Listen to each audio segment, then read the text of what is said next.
V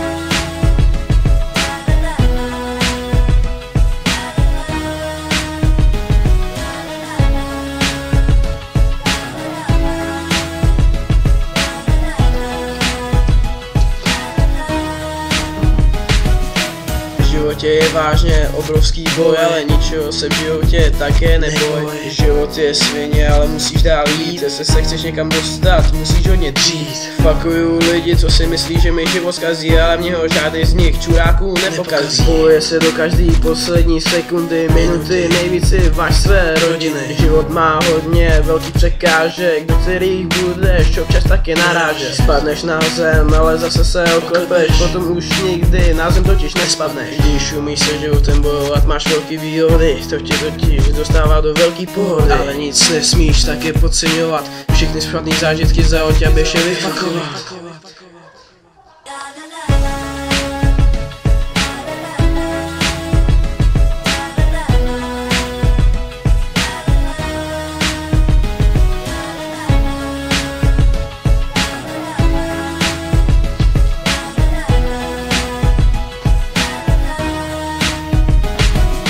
Životem se furt jenom protloukáš, doufám, že svůj život jen tak nevzdáváš. Tak bojuj, já totiž také bojuju, protože tu žiju pro rodinu a slečnu, kterou miluju. Bojovat se životem není také vůbec lehké, proto kdo má srdce zase křehké. Ale každý z vás by se měl naučit se životem bojovat a zase znalosti pilovat. Budeš to totiž v životě potřebovat. Začíná nový den, s ním zase nový sen, tak pojď si ho zase naplno. Nikdy to totiž vůbec nevzdávej a naplno si život krásný užívej.